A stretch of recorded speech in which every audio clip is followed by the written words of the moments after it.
আবারও আইপিএলের সর্বোচ্চ উইকেট শিকারী বনে গেলেন cutter master Mustafizur Rahman.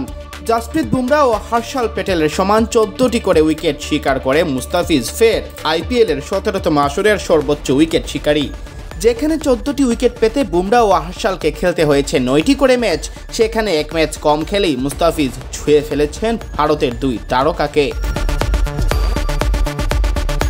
Sunrisers হায়দ্রাবাদের বিপক্ষে ম্যাচ শুরুর আগে মুস্তাফিজের উইকেট ছিল 12টি।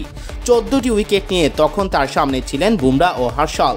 হায়দ্রাবাদের থাঙ্গারসু নটরাজন, রাজস্থান রয়্যালসের যুজবেন্দ্র চাহাল ও দিল্লি ক্যাপিটালসের মুকেশ কুমারও মুস্তাফিজের চেয়ে এগিয়ে ছিলেন 13টি করে উইকেট নিয়ে। এমনকি ম্যাচ চলাকালে মুস্তাফিজকে ছাড়িয়ে যান সতীর্থ মাথিসা পাথিরানা জোড়া উইকেট শিকার করে বনে যান 13 উইকেটের মালিক।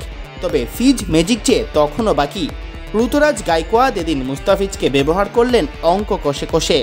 19তম ওভারে ফিজ যখন নিজের তৃতীয় ওভার করতে এলেন, ব্যাপারটা স্পষ্ট, এবার আর 4 ওভার বোলিং কোটা পূর্ণ করা হচ্ছে না তার।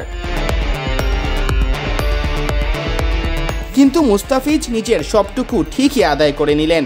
চেন্নাইয়েরও জয়ের জন্য তখন প্রয়োজন 2 উইকেট। চাপমুক্ত থেকে ফিজ 2টি উইকেট নিজের খাতায় যোগ করেন, আর তাতে পাথিরানা, মুকেশ কুমার, চাহাল ও নটরাজনকে ছাড়িয়ে বনে যান আইপিএলের এবারের আসরের সর্বোচ্চ উইকেটের মালিক। নাম লেখান বুমরা ও হর্ষলের পাশে। ইকোনমি রেটের কারণে বুমরার নামটাই এ মুহূর্তে সবার উপরে। মুস্তাফিজ দ্বিতীয় স্থানে থাকলেও নিজের পরের ম্যাচে মাঠে নামার আগেই পার্পল ক্যাপ পেয়েও যেতে পারেন, কারণ সেই ম্যাচের আগে ম্যাচ আছে বুমরার দল মুম্বাই ইন্ডিয়ান্সের।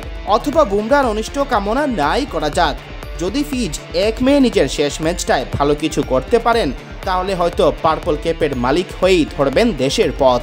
জিম্বাবুয়ে সিরিজে অংশ নেওয়ার জন্য 1 মেই যে নিজের শেষ ম্যাচটা খেলতে হবে চেন্নাইয়ের জার্সিতে। সিয়াম চৌধুরী, বিডি ক্রিক টাইম।